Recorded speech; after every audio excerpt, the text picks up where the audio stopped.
kembali lagi di Autonet Max dengan Audi, dan kali ini gue ada di Singapore Motor Show 2026. Dan di samping gue ini ada fastback EV dari Mazda. Ini adalah Mazda 6e atau Mazda 6e, dan ini adalah fastback EV pertama kali dari Mazda. Penasaran nggak seperti apa detailnya dan menarik nggak nih kalau mobil ini dibawa ke Indonesia? Cek terus video ini.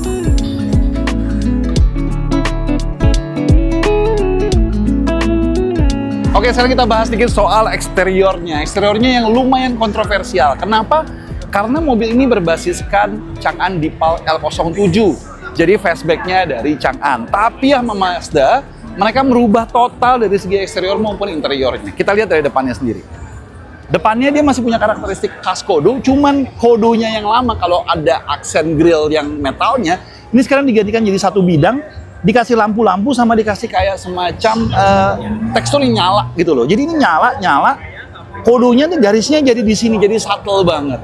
Logonya masih sama di tengah-tengah sini, cuman fascia depannya jadi kurang Mazda kalau menurut gua. Ditambahan lagi yang kalian pikir ini lampu utamanya, bukan, karena di sini cuma ada lampu dua begini sama DRL-nya, lampu utamanya di sebelah sini. Sisanya di face out hitam semua. Dan garis desainnya ini dipakai untuk si CX-5 terbaru. Tapi untungnya CX-5 terbaru tampil dengan lebih tradisional. Untungnya bannya dia masih cukup proper. Dia ukurannya 19 inci, dia pakai 245/45. Garis-garis desainnya ya masih cukup lah, masih kelihatan lah. Ditambahannya lagi dia sudah pakai Michelin E-Primacy, ban khusus buat EV.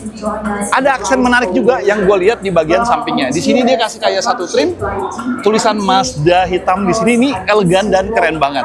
Cuman garis Chang'an-nya nih masih kelihatan di bagian sini, agak keramaian buat sebuah Mazda. Karena Mazda biasanya clean, profilnya juga clean. Ini agak lebih ramai di bagian bawahnya. Dan keramaian ini berlanjut ke bagian belakangnya, nanti kita akan lihat.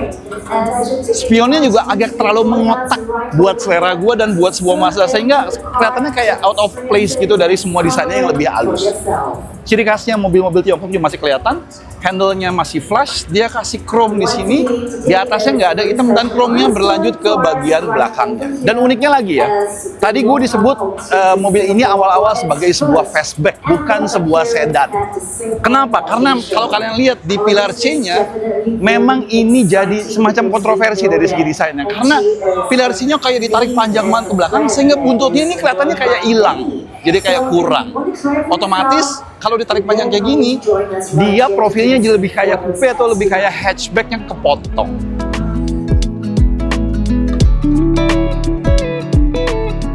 Nah, profil di belakangnya yang sebenarnya Mazda berusaha menyamarkan supaya berbeda dengan mobil asalnya.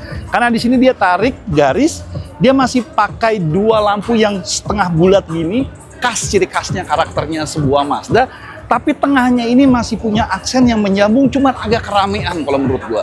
Lagi-lagi, Mazda dikenal dengan simplicity-nya, tapi mobil ini cenderung tampil lebih bukan lebih menarik ya, tampil lebih ramai dibandingin Mazda kebanyakan. Tadi yang gue sebutin juga, di bagian sampingnya, aksen-aksennya itu berlanjut ke bagian bawahnya. Jadi apronnya dikasih kayak abu-abu, punya tekstur yang berbeda-beda, lagi-lagi berbeda dengan Mazda kebanyakan yang biasanya tampil lebih clean dan lebih minimalis. Karakter barunya terlihat dari ini. Logonya biasanya logo si sayap camarnya sekarang digantikan dengan tulisan Mazda. Ada emblem lagi 6e di sini, dan ini jawabannya. Kenapa dia disebut fastback? Karena ini. Bedanya sedan dengan fastback. Kalau sedan, pintu bagasi dengan kaca belakang akan terpisah, tapi kalau fastback, dia menjadi satu kesatuan seperti ini. Sehingga positifnya adalah dia akses bagasinya jadi jauh lebih luas. Di sini masih ada tempat penyimpanan lagi. Ada subwoofernya segala macam, tentu saja sudah elektrik. Cuman efek sampingnya adalah, atau negatifnya adalah, desainnya jadi kayak kepotong atau kayak kurang sleek, nggak kayak sedan kebanyakan. Tambahan lagi di bagian eksteriornya, dia juga sudah dilengkapi dengan spoiler yang bisa digerakin secara elektrik. Jadi tuh, keren banget sih memang, bikin dia jadi nuansa sportnya lebih kuat.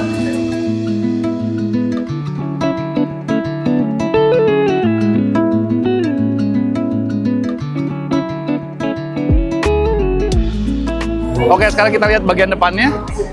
Udah hidrolik ya. Dan depannya, karena dia mobil listrik, dia sudah dilengkapi dengan frunk yang gede banget. Di sini kalian bisa naruh kayak charger segala macem, cukup banget. Dan juga dia masih ada beberapa lubang-lubang untuk akses kayak air wiper dan segala macam, masih bisa kalian akses dari sini.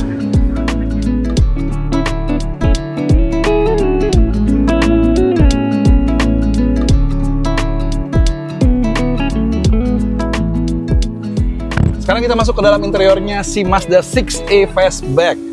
Interiornya ada Mazdanya, ada Chang'an Dipalnya, jujur aja. Satu, Mazda biasanya lagi-lagi minimalistik, tapi masih kelihatan mewah. Mewahnya dapet, tapi cenderung ada krom-krom yang terlalu shiny kalau buat ukuran gua.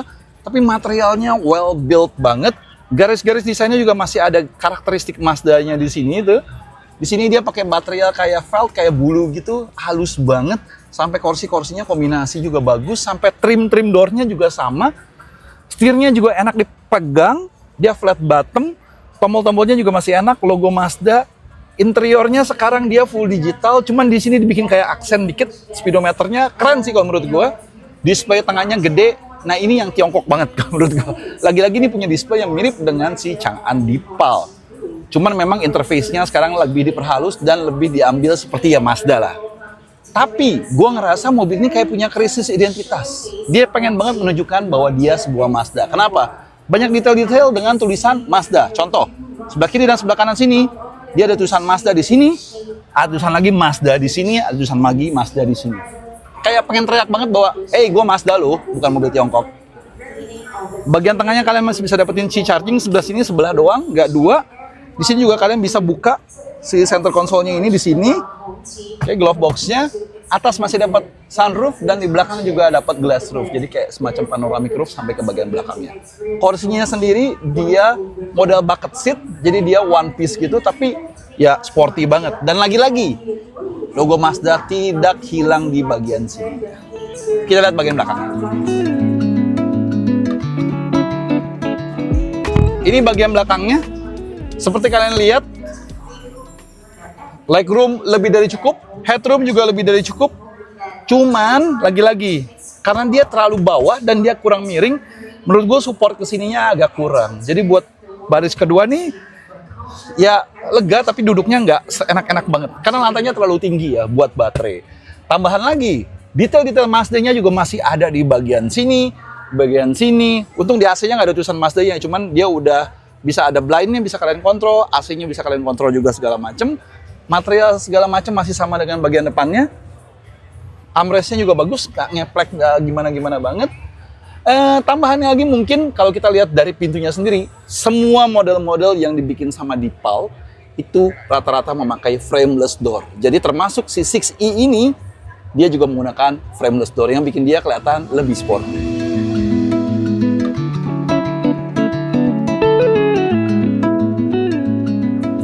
Untuk di Tiongkok sendiri dia punya dua pilihan baterai, standar range 68,8 kWh, long range dia pakai 80 kWh. Motornya ada yang pakai 190 kW, ada yang 180 kW. Range-nya 479 km sampai 552 km. Semuanya menggunakan penggerak roda belakang.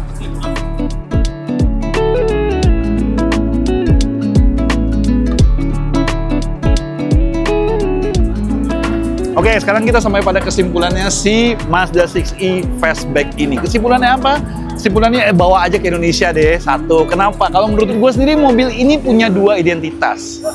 Satu identitas sebagai sebuah mobil Jepang, sebuah Mazda. Tapi satu identitas lagi, dia nggak pede-pede banget dengan kadar ketiongkokannya sehingga banyak banget tulisan Mazda di sekujur badannya, terutama di bagian interiornya. Tapi lagi-lagi, desainnya menurut gue nggak jelek.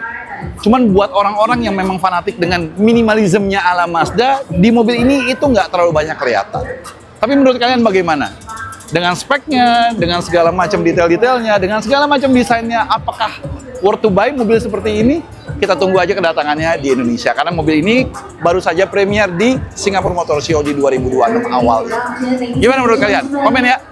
Oke, thank you udah nonton. Kalau kalian suka video ini, klik like, subscribe, tekan tombol komen, tekan tombol lonceng juga untuk tahu video-video terbaru dari Audi. Sign off dari Singapura. Bye-bye.